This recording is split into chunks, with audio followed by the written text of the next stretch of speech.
Life is a big school. We all have to learn.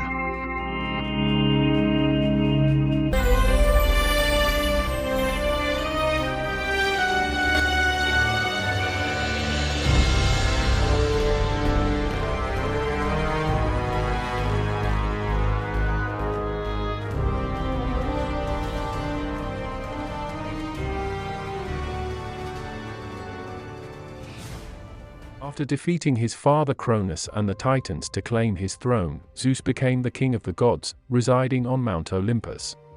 But Zeus' rule was not yet secure, as the threat of reversal still loomed. The earth goddess Gaia was displeased with Zeus' harsh treatment of the Titans and longed for the release of her firstborn giants, who were being held captive in the dungeon. She began to devise a plan to one day free them by reaching out to her second set of children, the Gigantos, powerful giants born from the blood of Uranos at his death. These monsters were large humanoid creatures, towering in size and strength. They had broad shoulders, powerful muscles, and thick, rough skin. They may have long hair and beards, giving them a wild or fierce appearance. They were often depicted carrying large weapons such as clubs or hammers, and wearing clothing made from animal hides. Their movements were fierce and powerful, and they were known for their immense size. Gigantos, I have a task for you. Your seniors, the Titans, are being held captive in the dungeon. I want you to help me free them. We will do whatever it takes, Mother. Good, but it will not be easy. The gods led by Zeus will not let this happen without a fight. You must be prepared for battle. We are always ready for battle. With those words, the Gigantos set out on their quest, ready to face any obstacle that stood in their way.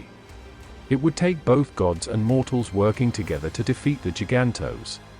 There was a strange herb that, if consumed, would make the Gigantos immortal, making their bodies as hard as bronze and impenetrable to swords and javelins. Gaia knew of this magic herb and informed the Gigantos, hoping they would find it quickly.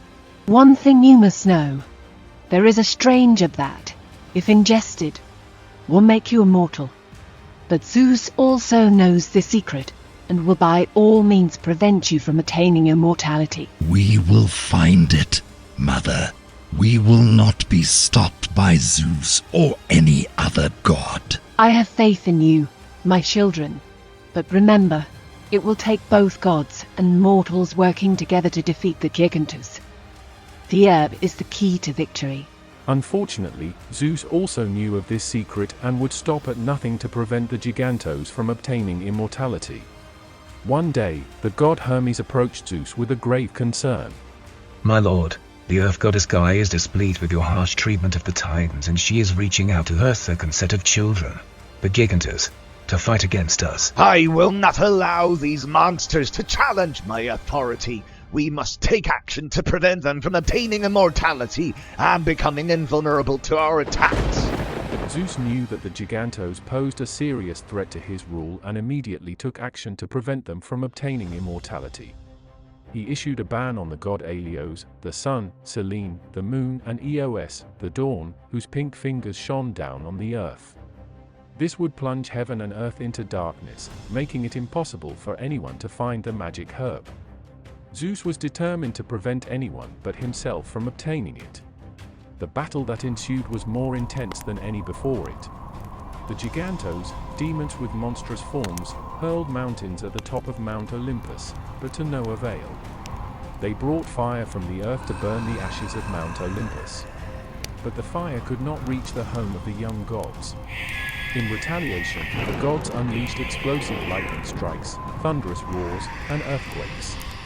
The sky turned black, with flashes of light occasionally piercing through like the fierce eyes of a beast. The Gigantos and gods fought to the death, with the Gigantos carrying rocks and stacking them on top of each other in an attempt to climb to the top of Mount Olympus and overwhelm the gods. It was a fierce and bloody battle, with no clear victor in sight. The situation was becoming dire for the gods of Mount Olympus. They knew they needed help and turned to a mortal named Heracles for assistance. Heracles was no ordinary mortal, his strength was equal to that of the gods. He used his extraordinary strength to push the Gigantos back, causing their leader to collapse and fall from above. At the same time, Zeus and the other gods descended from the heavens with thunderbolts, javelins, stones, and fire, beating the Gigantos down.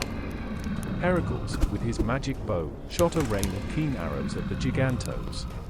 The Gigantos, both dead and wounded, scattered in defeat.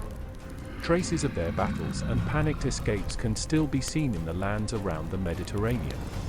The Etna volcano still bears the footprints of the Gigantos in Enceladus. Some say he was beaten to death on the island of Sicily, while others claim he was captured by Zeus and sent to the hell of Tartarus.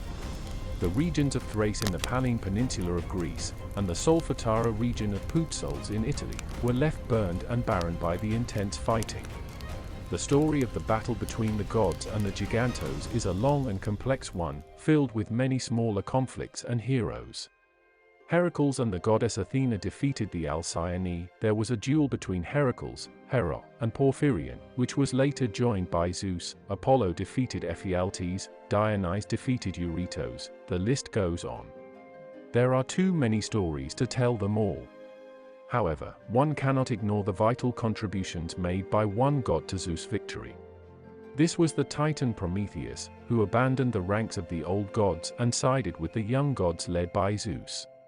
With Prometheus' help, the gods of Mount Olympus were able to defeat the old powers for the second time.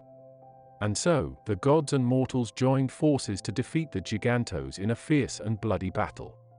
With the help of the mortal hero Heracles and the Titan Prometheus, who had abandoned the ranks of the old gods and sided with the young gods, the gods of Mount Olympus were able to defeat the Gigantos and secure Zeus' rule. The regions of Thrace and Solfatara were left burned and barren by the fighting, but the gods had emerged victorious. And so, peace and order were restored to the world, and the gods and mortals lived in harmony once again.